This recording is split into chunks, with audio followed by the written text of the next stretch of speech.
Today we are going to start our final Zentangle project. Yes. So you're going to need a couple of things. You will need a pencil, a pen, and your planning sheet. So remember that in your planning sheet, you came up with some ideas to use for your Zentangle outline, and that is the border, so the frame. And this border or frame should be a symbol that represents you. So something you like, something that you like to do, like to eat, part of your culture, something that resembles you, you resonate with it, and the viewer, when looking at your piece, can learn something about you from it. Okay, so I am going to demonstrate for you. I'm going to create my Zentangle. I'm going to use my planning sheet. I'll show you which frame that I chose, and let's get started. I have my Zentangle planning sheet that you're viewing right now. I decided to use this one, which was the mountains, like mountains and a little sun coming up. And then I think down here I'm going to have a river, maybe a tiny little tent or something here. Okay, so I am going to use this as my inspiration, my concept for my final draft. And for your final Zentangle, I want your drawing to be large enough. It should be as big as your hand, at least on the paper. All right. Another little tip that I have for you as you're drawing, what I like to say is draw it light so you know it's right. Okay, that way if you have to erase it,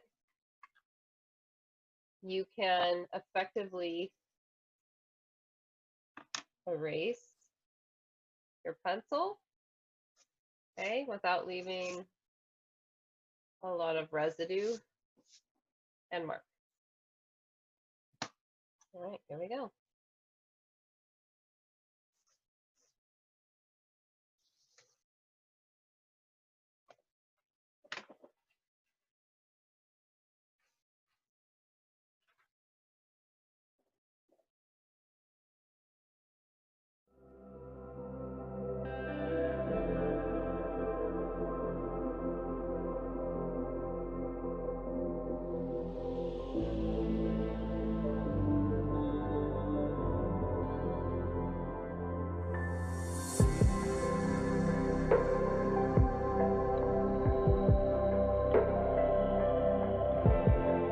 So now I have my outline in.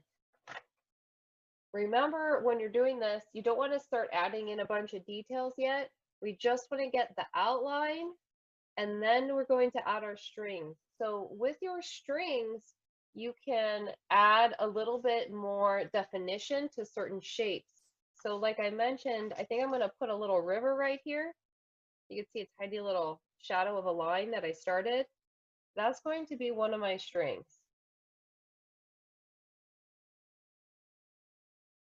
Okay, so effectively I now have two sections in my Zentangle. And now I'm just going to keep adding more and more strings into my piece. And once I have as many strings as I want and as many sections as I want, I will stop and add in my Zentangle patterns. So for this particular project, I want you to have 5 different sections at least. Please make more if you want to make more, but at least 5.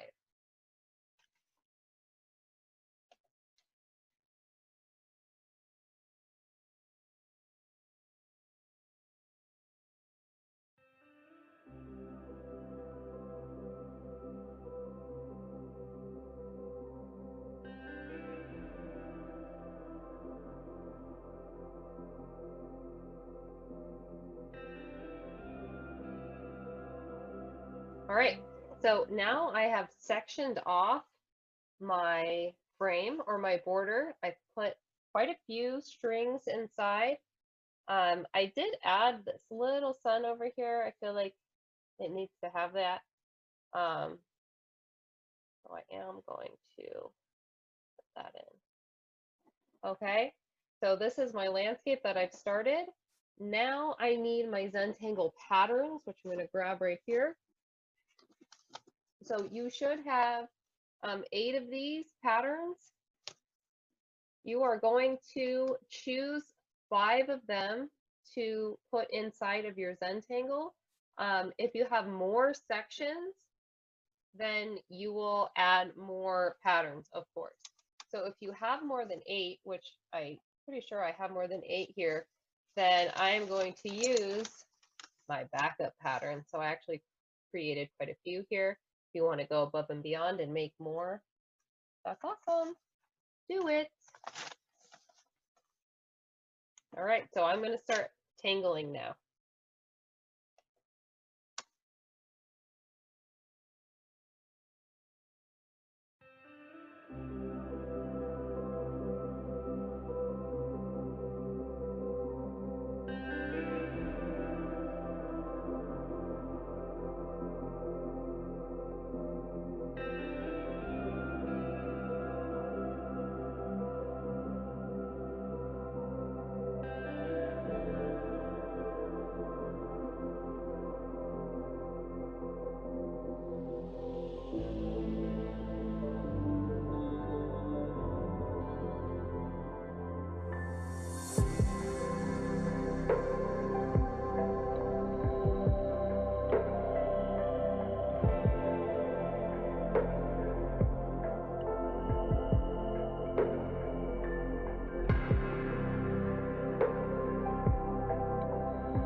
All right, guys.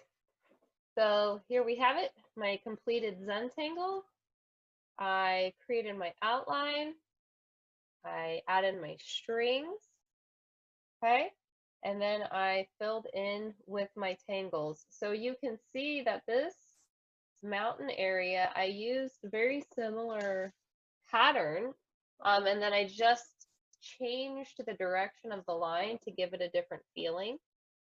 So let's see how many different patterns I have in here. So here's 1, 2, 3, 4, 5, 6 down here, and then 7. Okay? You are required to have 5. If you have any questions, please feel free to ask me. I had a lot of fun making this, and I'm really excited to see what you guys do.